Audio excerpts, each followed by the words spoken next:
Jumbo friends, welcome to the Big Wildlife Reserve. Throughout the journey, we do ask you to please stay sitting, keeping those hands, arms, feet, and legs inside the vehicle at all times.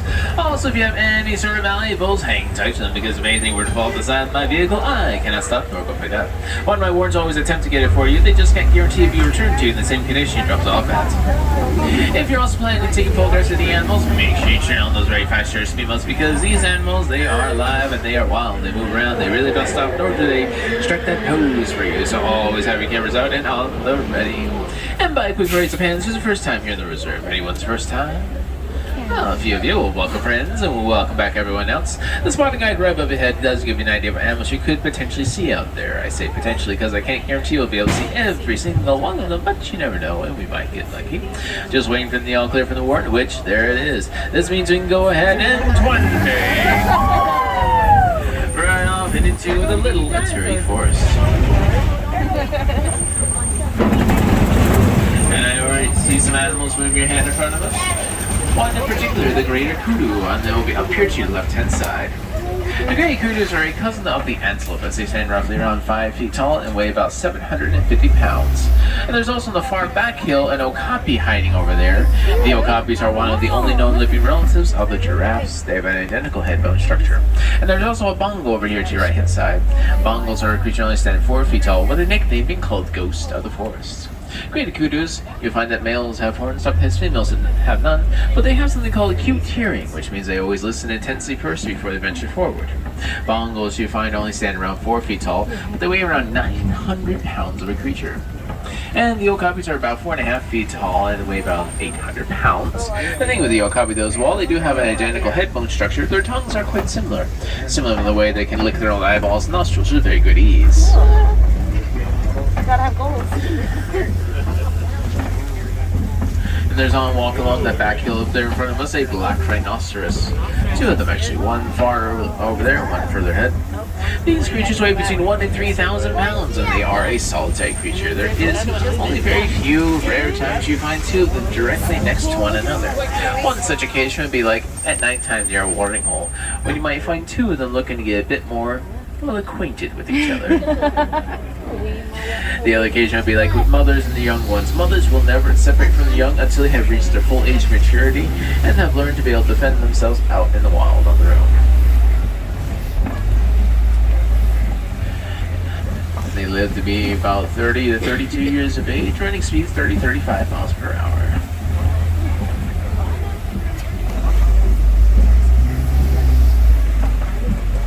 What's that kilometers?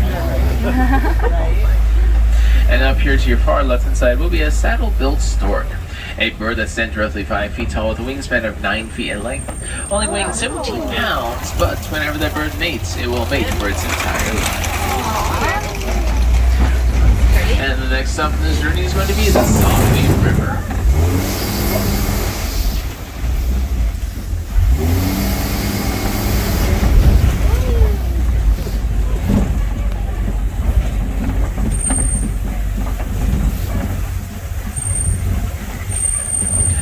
Now laying on the shoreline ahead of us is something you see a lot during winter seasons, but some Nile hippopotamuses actually on the shoreline.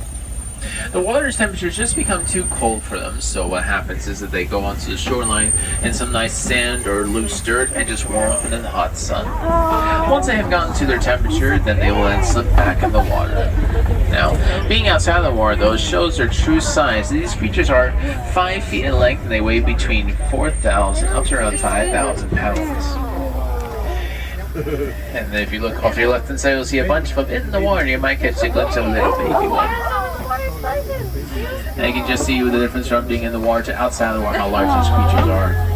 And they're also quite a territorial creature. The way of how they mark their own territory is by taking their tails and flinging their feces all over the place.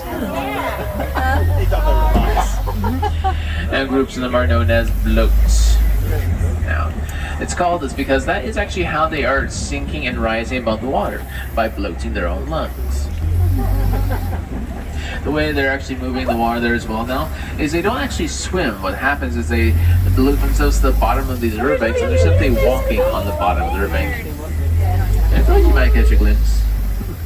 A baby hippo does start live only between 50 to 100 pounds. It takes them closer to around 5 years to become a full-grown adult. By the end of year 1, they are well over 1,000 pounds. And the diet for a Nile hippopotamus is a lot of just grass, vegetables, leaves along the bank shore. Next year, we'll venture in 6 miles to search their own food. But once we have crossed over this very old rickety bridge, the next stop on our journey is going to be the Savannah region.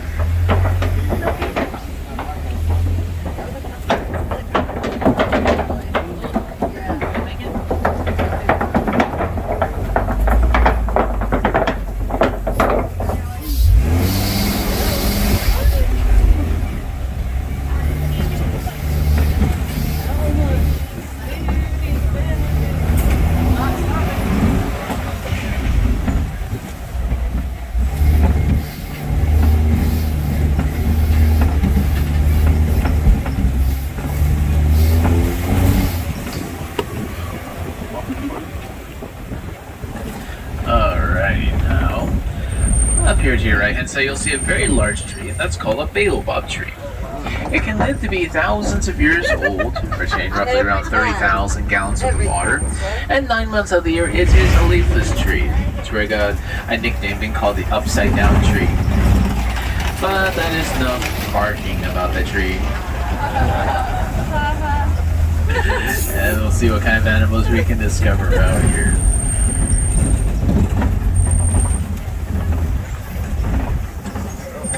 Further in the distance, I see Ankole cattle.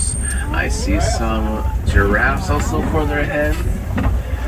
And we'll see about getting closer to the giraffe. But here to your right hand side will be those Ankole cattle. Now, sometimes Ankole cows have horns that look pretty heavy because they do grow between 5 to 6 feet in length. But they're not as heavy as they look, as they only weigh between 5 and 12 pounds at the most. Roughly 8% of the horn is hollow, while the other 20% of the horn has a honeycomb structure to it. This structure is actually their main cooling method. By circling their own blood up and through their horns, they'll create pockets of cold air that they then redistribute back into their own bodies. Now, there's roughly 9 different species of giraffe in the world. You identify each species by their spot patterns. And these giraffes have, so these are the Maasai giraffes, and they have what's called the messy spot pattern. And it's just that. There's no sort of a repetition or a cohesion you find in their spot patterns at all. And a group of them in one location like this, that is called a tower of giraffes. And here, coming up to your right hand side soon will be one of those Ankole cows with some very nice looking horns. In some parts of the world, the Ankole cows are considered to be a sign of wealth.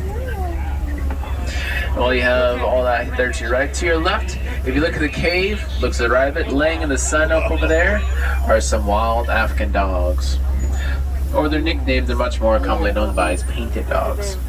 Now they're called that because of the random paint splotch like coat patterns they have. He's getting up. Oh, he's laying down. And whenever the creature goes to communicate with each other, the sound that emanates from them is a high-pitched, almost rubber ducky-like sound. And now here to your left hand side will be some Hartman Mountain zebras. And a group of zebras that is called a dazzle. Now, if you ever truly want to know what color strap is on top of which, the best way you can tell this is by looking at their nose. And since they all have a black nose, this means they all have a black body with a white strip directly on top of it. If it were a white nose, there'd be a white body and black stripes on top of that. Far in the bushes there to your left, you can see them moving around. Those are some sable antelopes coming out from the bush tree lying there. The sable antelopes are a creature with a very short lifespan. They live about 18 years of age. To your right, a younger Maasai giraffe. When they are first born, they do start life only roughly around 6 feet tall. It takes them a good hour to know how to fully walk and run because they have those long legs to get used to. But then later in life, roughly 5-10 years down the road, they'll stand between 15 to 20 feet height in the air. To give you a kind of perspective, in this vehicle you're sitting roughly 6 feet from the ground, and this vehicle only stands 12 feet tall. So, now while they're stationary, it's called a tower giraffes, but when the Maasai giraffes start to move all together towards the same direction, that's called a journey of giraffes.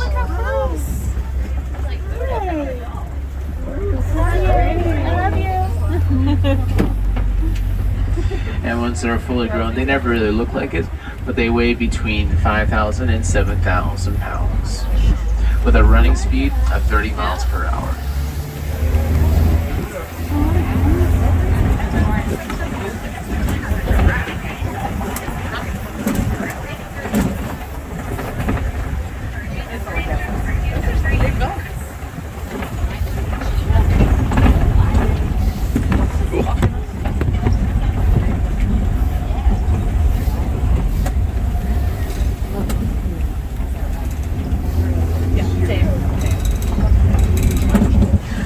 There's a few more beside us. Just look off the bushes there to your right.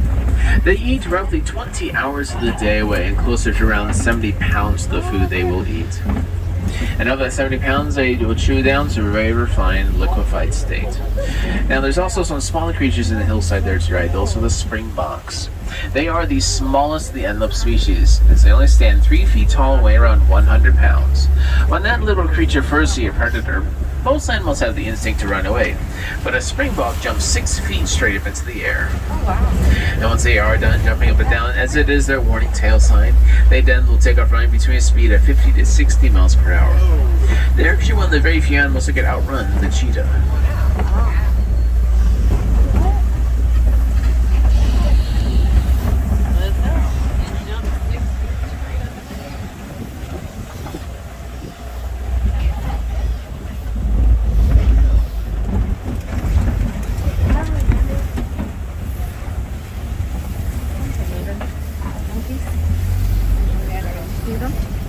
Now, if there's your right hand side, that's an African elephant. Now, there are 3 ways how you can identify it being an African elephant. Number 1 is that they do have those very large, noticeable ears. And the second one is that if you ever look close enough in their ears, you actually could find the shape of the African homeland. The third way, it's quite easy, is that you're in Africa. And to your left are mandrills. The mandrills are the largest monkeys in the world. Looks like they like to monkey around. Now, mandrills, a full-grown male could weigh around 100 pounds, while females are closer to 80 pounds. That red and blue pigmentation you see on the nose there, it actually can get much more vibrant in color when they're more excited, like whether they have found a good source of food, a good place to live, other troops, a group of them is called a troop, and things like that. But we will continue on with their journey and see what else we might be able to discover.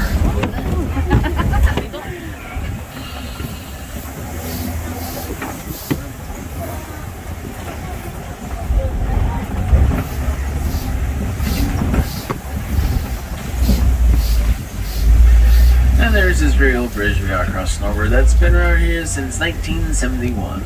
It's gone through quite a bit throughout the many years, but it's being held together as best they can by ropes, cables, and a lot of duct tape. I need some duct tape.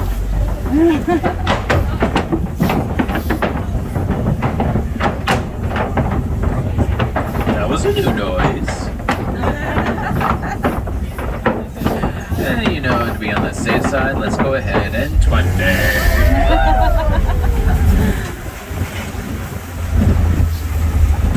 And now come here to your left and right hand side is some red clay. And red clay does have a lot of vitamins and nutrients all stored inside of this. When you look here to your right, those are actually African tusk marks. Now, the African elephants will eat this red clay and get those nutrients inside their bodies, and they do that once or twice a day. The rest of the day, they will go around looking for things like grass, bushes, trees, and fruits and vegetables.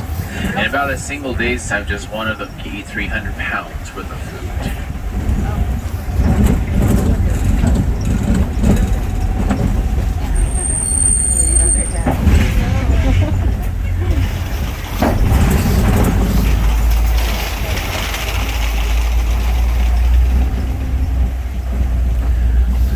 Anything else quite yet, but I do see a few more of those large baobab trees. And there is a secondary nickname these trees have, which is the Tree of Life. This circles back to the 1,000 gallons of water stored inside of them, because during summer seasons, those trees will naturally seep that water back into the ground around them. This will help give moisture to the ground and allow trees and grasses to actually grow and thrive around this tree. This in turn will be able to help feed the animals, keeping the circle of life in balance.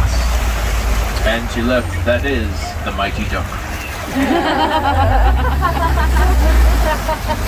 But also to your left, you have the greater flamingos. And that is actually one of the many wardens that takes care of both the animals and the reserve. As you can see, those great flamingos are quite tall. They actually stand 5 feet tall and they only weigh 9 pounds. I want her job. They're also not a migratory bird, so once they find a location that they really like, they actually will stay there for as long as they possibly can. Because if it has a good source of food and water there, 10,000 will gather in that one place. Now, a group of them all gathered together is called a flamboyance. But we will continue on with this journey into the East Savannah region.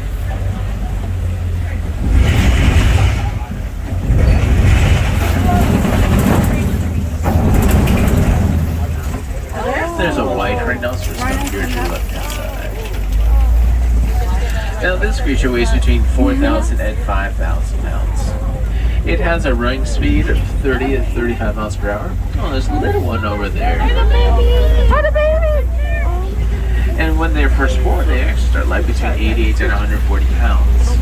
And well, in just about 8 months later, they go beyond the 1,000-pound range. It takes a white rhinoceros only between 5 to 7 years to become a full-grown adult. And the thing about white rhinoceros is that they like being together. Even when the little one has gone beyond the point where it could separate from its mother, it usually will just stay with it, and then it stays with the rest of the group, which is called a crash. And you find that they have really good hearing for themselves, they just don't have the greatest of eyesight. Everything at 10 feet in front of them looks like some form of a colored blob. And there she left another one of the main wardens. They always go around the reserve to make sure the reserve is just free and clear of any sort of debris that could be harmful to the animals that roam around the area. She's an attraction. They take a lot of care that the animals stay healthy and safe while they're here. And if you can spot that to your left on the far hill over there, that is a cheetah. And there's some in the grass and one down over there. Cheetahs are able to go from the speed of 0 to 60 in just under 3 seconds, but cheetahs can only maintain their speed for a few hundred yards. But they do know how to maximize the use of their speed. Isn't it nice to know they're not really cheating you out of the view? And to find that the cheetahs are actually only hunt during the daytime is simply due to the fact that cheetahs don't have any nighttime vision whatsoever, so they can only hunt during the daytime.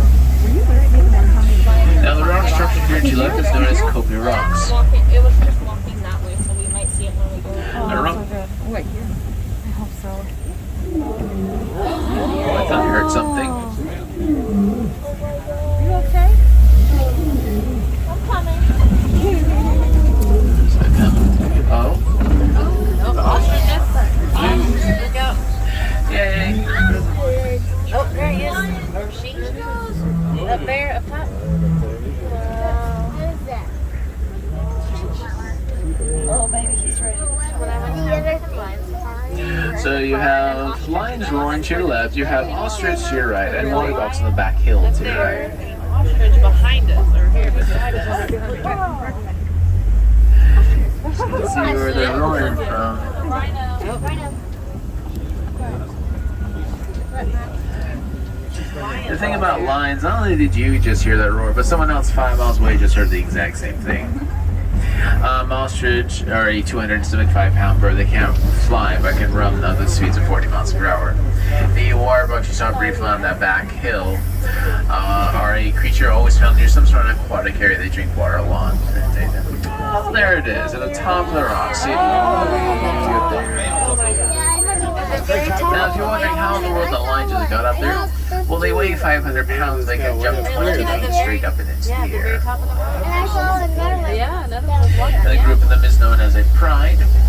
Oh, and there's an ostrich right in the middle of the road. Oh, there. Good. Keep the ostrich in the middle of the road. Wow. Okay, that's photo.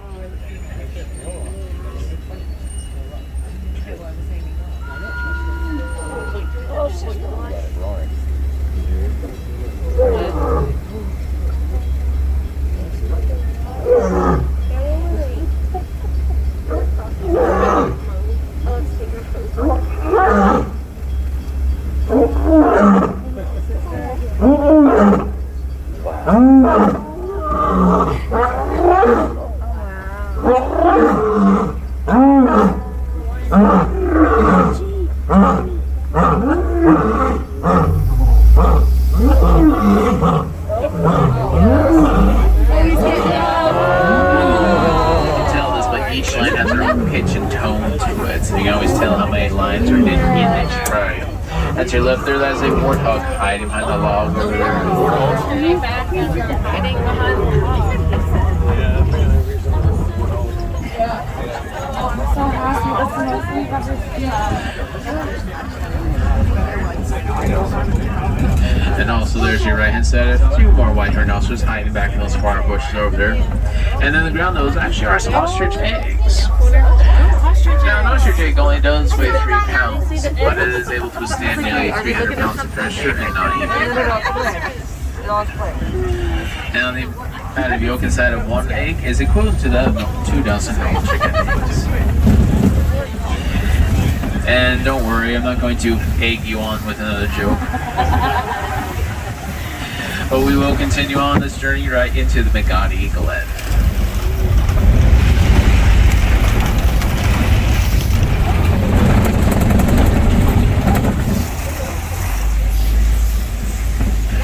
Alrighty, and now this is where you'll find the warden's post, a place where they just come to relax from taking care of the animals all day long. But I don't see them, but I see a lot of Nigerian dwarf goats. And these are actually full-grown adult goats. They get no bigger than this.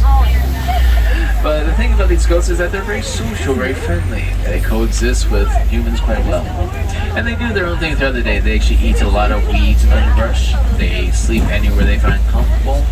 And once or twice a day, they sort of just charge, thump each other in the head, seeing who's the strongest and who's leading their herd. But we will now continue this journey all the way back to the main village. And I do truly hope you enjoy seeing the animals out here today, because I not only hope you'll take into your hearts what you've seen, but to be much more mindful. We share the same earth with the animals, so we always got to do our part to help them out. One way we can do this is to recycle and use reusable items. This will help to reduce the amount of waste in the world and reduce the amount of chances of debris harming animals, giving Earth this chance of recovery and then animals having a place where they can expand to grow and being able then to thrive in their numbers in the wild and not go extinct. And every other kind of place where we're finding helping out the animals, whether through a small or large way, if it helps the animal out, then it's very greatly appreciated. I do hear some natives playing, which means we've made it back into the main village. And around here, we don't say goodbye. That's just far too sad and far too much of a final farewell. Instead, we leave you an older Swahili phrase, Wikashima Iyahani. In a rough translation, it means to say to go well and to go wild. For all my wilderness explorers on board and riding board Simba #1, I hope you all have a good matata day. My name was Jason.